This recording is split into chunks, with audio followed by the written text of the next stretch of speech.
Chapter 10. Killer Men Come. Shortly after this, the rains came and forced us to shelter for days on the end inside the cave house. The tracks became torrents, the forest became a swamp. I longed for the howl of the gibbons instead of the roar of the rain. On the trees outside, it did not rain in fits and starts as it did at home, but constantly, incessantly.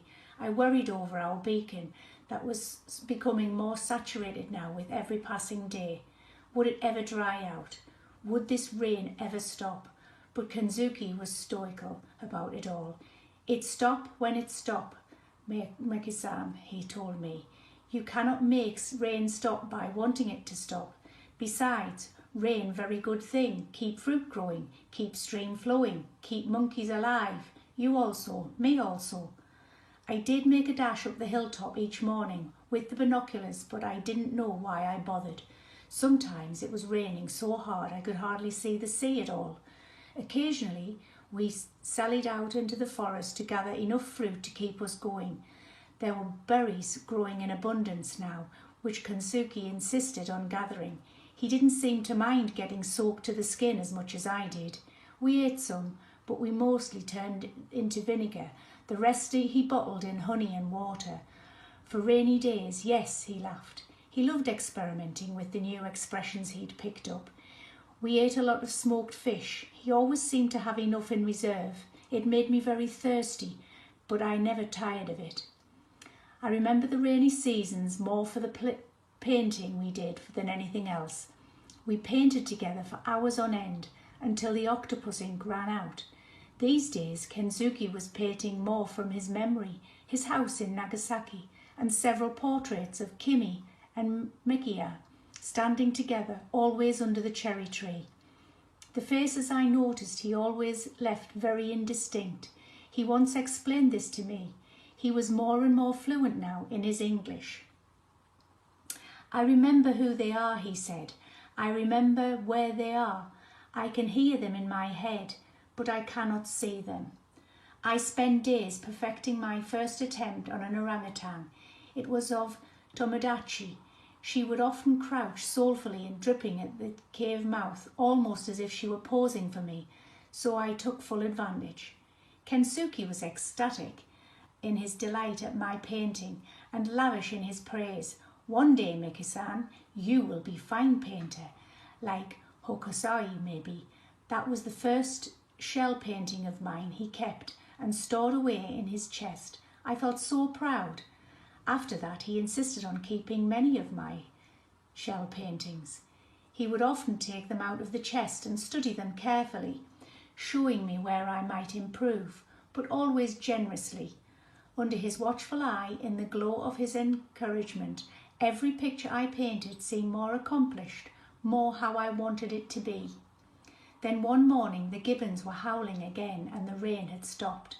We went fishing in the shallows out at sea and had very soon replenished our stores of smoked fish and octopus ink. We played football again, and all the while the beacon on the hilltop was drying out. Wherever we went now, we took the binoculars with us, just in case. We very nearly lost them once when Kikanbo, Tomodachi's errant son, always the cheekiest, more playful of the young orangutans, stole them and ran off into the forest. When we caught up with him, he didn't want to surrender them at all. In the end, Kensuke had to bribe him a red banana for a pair of binoculars. But as time passed, we were beginning to live as if we were going to be staying on the island forever, and that began to trouble me deeply. Kensuke made repairs to his outrigger. He made more vinegar. He collected herbs and dried them in the sun, and he seemed less and less interested in looking for ships. He seemed to have forgotten about it. He sensed my restlessness. He was working on the boat one day, and ever hopeful, I was scanning the sea through the binoculars. It is easier when you are like me, Meki-san, he said. What is? I asked. Waiting, he said. One day a ship will come, Meki-san. Maybe soon, maybe not so soon, but it will come. Life must not be spent always hoping, always waiting. Life is for living. I knew he was right, of course, but only when I was lost and absorbed in my painting was I truly able to obliterate all thoughts of rescue. all thoughts of my mother and father. I woke one morning and Stella was barking outside the cave house. I got up and went out after her. At first she was nowhere to be seen. When I did find her, she was high up on the hill, half growling, half barking, and her hackles were up. I soon saw why. A small junk far out to sea. I scrambled down the hill to meet Kensuke coming out of the cave house. Buckling his belt, "There is a boat," I cried. "The fire! Let's light the fire!" "First I look," said Kensuke, and despite all my protestations, he went back into the cave house for his binoculars. I raced up the hill again. The junk was close enough to shore. They would be bound to see the smoke, I was sure of it. Kensuke was making his way up towards me, infuriatingly slow. He seemed to be in no hurry at all. He studied the boat carefully now through his binoculars, taking his time about it. "We've got to light the fire," I said. "We've got to." Kensuke caught me suddenly by the arm. "It is the same boat, Miki-san. Killer men come. They kill the gibbons and steal away the babies. They come back again, I am sure. I do not forget the boat. I never forget. They very wicked people. We must go quick. We must find all orangutans. We must bring them into the cave. They be safe there." He did not take him long to gather them in. As we walked to the forest, Kensuke simply began to sing.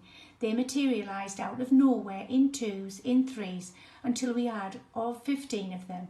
4 were still missing. We went deeper and deeper into the forest to find them. Kensuke singing all the while.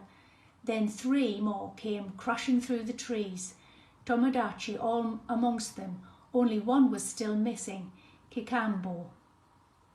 Standing there in a clearing in the forest, surrounded by the orangutans, Kensuke sang for Kikambo again and again, but he did not come. Then we heard a motor start up somewhere out at sea, an outboard motor. Kensuke sang out again, louder now, more urgently. We listened for Kikambo. We looked for him. We called for him. "We cannot wait any longer," said Kensuke at last. "I must go in front, Miki-san. You behind. Bring last ones with you. Quick now." And off he went up the track, leading one of the orangutans by the hand, and still singing. As we followed, I remember thinking that it was just like the Pied Piper leading the children away into a cave in the mountainside. I had my work cut out at the back. Some of the younger orangutans were far more interested in playing hide and seek than following, and in the end I had to scoop up 2 of them and carry them, one in the crook of each arm.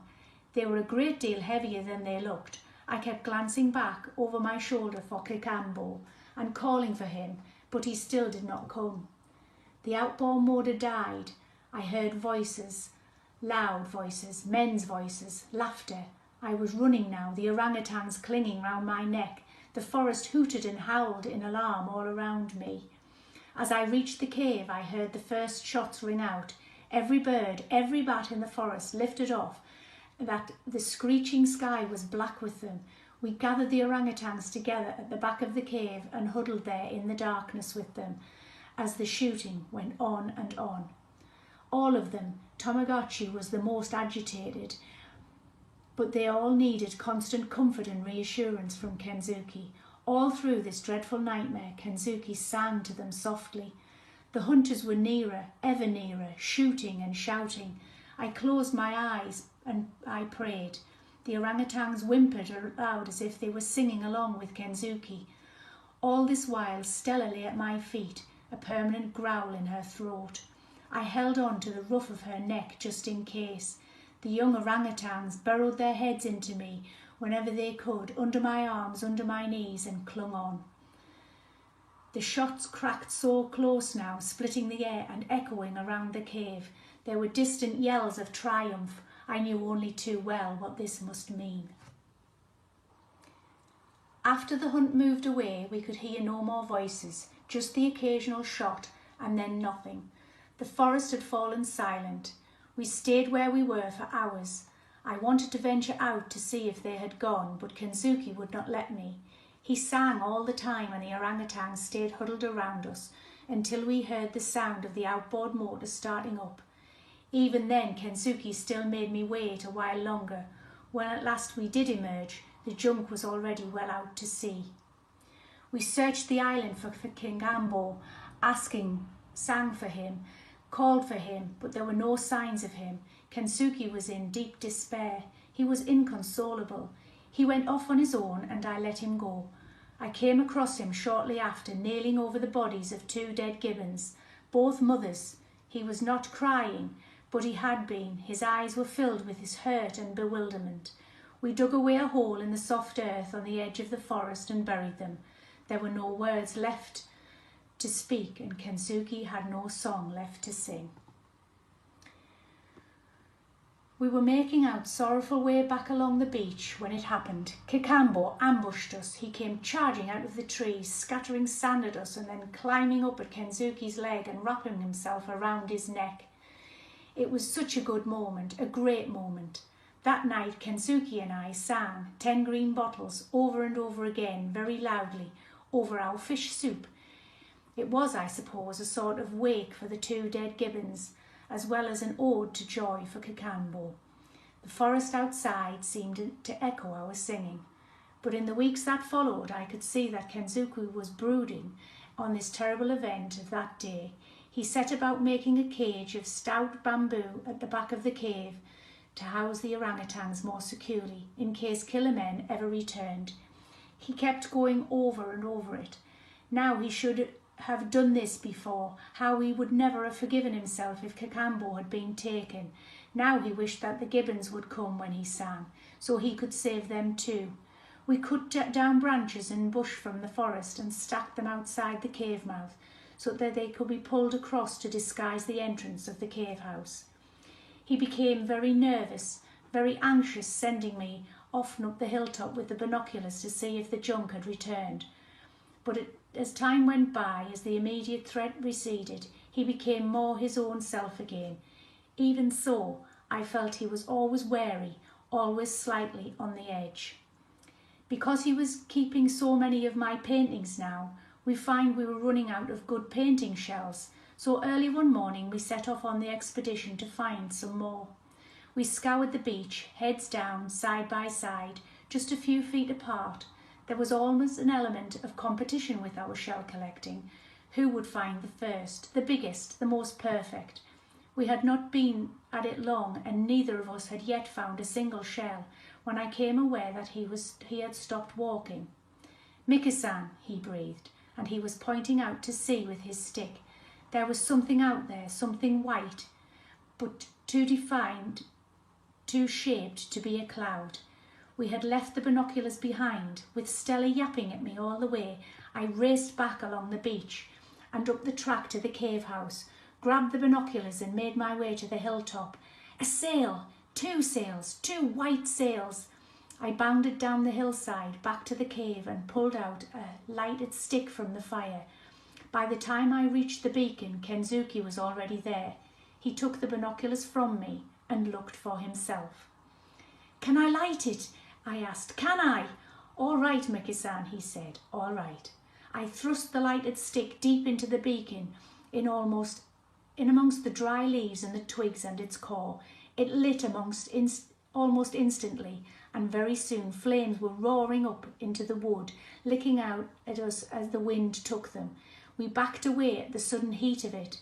I was disappointed there were so many flames. I wanted smoke, not flames. I wanted towering clouds of smoke. "Do not worry, Miki-san," Kensuke said. "They see this for sure. You see." We took turns with the binoculars. Still the yacht did not turn. They had not seen it. The smoke was beginning to billow up into the sky. Desperately I threw more and more wood onto the fire, until there was a roaring inferno of flames and dense smoke. I had thrown on almost the very last of the wood we had collected when Kensuke said suddenly, "Miki-san, it is coming. I think the boat is coming." He handed me the binoculars. The yacht was turning. It was definitely turning, but I couldn't make out whether it was towards us or away from us. "I don't know," I said. "I'm not sure." He took the binoculars off me. "I tell you, Miki-san, it come this way. They see us, I am very sure. It come to our island." Moments later, as the wind filled the sails, I knew he was right. We hugged each other, and there on the hilltop beside the blazing beacon, I leapt up and down like the wild thing, and Stella went mad with me. Every time I looked through the binoculars now, the yacht was coming in closer. She's a big yacht, I said. I can see her flag. Dark blue hull, like the Peggy Sue. Only then, as I read it out loud, did I begin to hope that it could possibly be her. Gradually, hope turned to belief, and to belief, certainty. I saw a blue cap, my mother's cap. It was them. It was them. Kensuke, I cried, though the binoculars. Kensuke, it's Peggy Sue. It is. They've come back for me. They've come back. But Kensuke did not reply. When I looked around, I discovered he was not there. I found him sitting at the mouth of the cave house, with my football in his lap. He looked up at me, and I knew already from the look in his eyes what he was going to tell me. He stood up, put his hands on my shoulders, and looked at me deep in the eyes. You listen to me very good now, Miki-san, he said. I am far too old for that new world you tell me about. It is a very exciting world, but it is not my world. My world was Japan, long time ago, and now my world is here. I think about it for a long time. If Kimi is alive, if Micah is alive, then they think I am dead long time ago. I would be like ghost coming home. I am not same person. They're not same either. And besides, I have family here, orangutan family. Maybe killer men come back. Who look after them then? No, I stay on my island. This is my place. This Kensuke's kingdom. Sorry, boys and girls, this story always makes me cry. And I told the teachers it would make me cry, so there you go. Emperor must stay in his kingdom, look after his people. Emperor does not run away. Not honourable thing to do. I could see there was no point in pleading or arguing or protesting. He put his forehead against mine and let me cry. You go now, he went on. But before you go, you promise 3 things. First, you paint every day of your life. So one day you be great artist like Hoku-san. Second, you think of me sometimes, often maybe, when you are at home in England, when you look up at full moon, you think of me. And I do same for you. That way we never forget each other. Last thing, you promise, and very important for me, very important, you say nothing of this, nothing of me. You come here alone. You alone here in this place. You understand? I not here. After 10 years, you say what you like. All that left of me then is bones. It not matter anymore then. I want no one come looking for me. I stay here. I live life in peace. No people come, no peace. You understand? You keep secret for me, Micah. You promise. I promise, I said. He smiled and gave me my football. You take football. You very good at football, but you very much better painter. You go now. And with his arm around my shoulder, he took me outside. You go, he said. I walked away only a little way and turned around. He was still standing at the mouth of the cave. You go now, please. And he bowed to me. I bowed back. Sayonara, Maki-san, he said. It has been an honour to know you. Great honour of my life. I hadn't the voice to reply. See, he's sad like me. Blinded with tears, I ran off down the track. Stella didn't come at once, but by the time I reached the edge of the forest, she had caught up with me. She raced out to the beach, barking at the Peggy Sue, but I stayed where I was hidden in the shadow of the trees and cried out all my tears. I watched the Peggy Sue come sailing in. It was indeed my mother and my father on board. They had seen Stella by now and were calling to her. She was barking her silly head off. I saw the anchor go down. Goodbye, Kensuke, I whispered. I took a deep breath and ran out on the sand, waving and yelling. I splashed out into the shallows to meet them. My mother just cried and hugged me till I thought I'd break. She kept saying over and over again, "Didn't I tell you we'd find him? Didn't I tell you?" The first words my father said were, "Hello, monkey face." For almost a year my mother and father had searched for me. No one would help them, for no one would believe I could still be alive. Not a chance in a million, they said. My father too, he later admitted, had given me up for dead, but never my mother. So far as she was concerned, I was still alive. I had to be alive. She simply knew it in her heart. So then she had sailed from island to island, searching on until they found me. Not a miracle,